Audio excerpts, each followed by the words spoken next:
एक सवाल ने बदल दी जिंदगी। वास्तविक परिवर्तन। कभी सोचा है, एक सवाल आपकी पूरी जिंदगी बदल सकता है। किसी के जीवन की दिशा ही नहीं, बल्कि उसके अंदर के इंसान को ही बदल सकता है। शतकों पुरानी बात है। घने जंगलों में एक डाकू रहता था। नाम था रत्नाकर।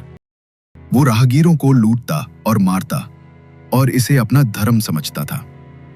लेकिन एक दिन उसके सामने आए ऋषि नारद। रत्नाकर ने उन्हें भी लूटने की कोशिश की, पर नारद शांत थे। मुस्कुराकर उन्होंने बस एक सवाल पूछा, क्या तुम्हारा परिवार तुम्हारे पापों में भागीदार बनेगा? रत्नाकर को विश्वास था कि हाँ, लेकिन जब उसने अपने परिवार से पूछा, हर किसी ने इनकार कर दिया और कहा, तुम्हारा कर्म, तुम्हारा पाप, हमारा नहीं। उसी पल कुछ टूट गया उसके भीतर। यही वो क्षण था जब रत्नाकर को आत्मबोध हुआ। उसने अपने सारे हथियार फेंक दिए। उसे समझ आया कि पाप और पुण्य व्यक्ति के अपने होते हैं। उन्होंने नारद मुनि से मार्गदर्शन मांगा। नारद मुनि ने उन्हें राम नाम का जाप करने की सलाह दी और रत्नाकर ने कठोर तपस्या की।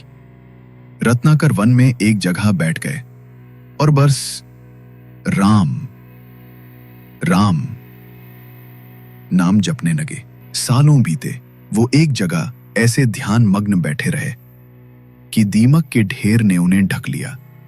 जब ऋषियों ने देखा कि वो दीमक की मिट्टी से ढके हुए थे, फिर भी राम नाम में लीन थे, तो कहा गया, जो वाल्मीकि से जन्मा हो वही वाल्मीकि। और तभी से उनका नाम पड़ा वाल्मीकि। एक दिन ऋषि वाल्मीकि ने नदी के किनारे देखा, एक क्रौंच पक्षी का जोड़ा साथ खेल रहा था।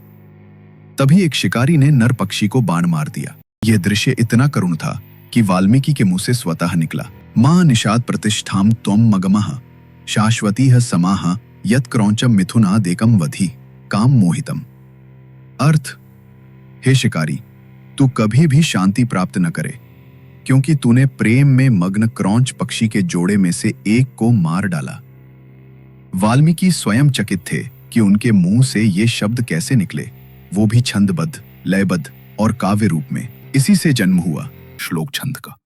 ब्रह्म जी प्रकट हुए और उन्होंने कहा, हे वाल्मीकि, तुम श्री राम की कथा लिखो, तुम्हारे शब्द अमर होंगे। वाल्मीकि ने स्वयं राम के जीवन को दिव्य दृष्टि से देखा और पूरी राम कथा लिख डाली। इस तरह वाल्मीकि ने रामायण की रचना की। रामायण प्रथम संस्कृत महाकाव्य है। धर्म, मर्यादा, कर्तव्य और आदर्शों की जीवन शैली है। इसमें 7 कांड, बाल कांड से उत्तर कांड है। कुल 24,000 श्लोक हैं। एक डाकू जिसने जीवन दूसरों को दर्द देकर बिताया था, वही अब दुनिया को राम जी का आदर्श दे रहा था।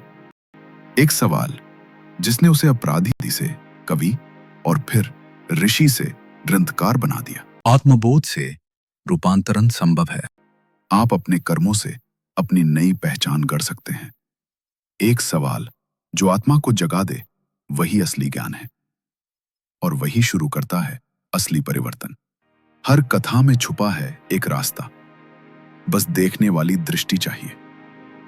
फॉलो नियो विचार for such timeless Indian wisdom. Think, reflect, transform. पुरानी जड़ें, नई शाखाएं एट नियो विचार, जहां भारतीय ज्ञान फिर से अपनी जड़ें तलाशता है, नए जमाने की जुबान में, लेकिन उसी पुरानी आत्मा के साथ।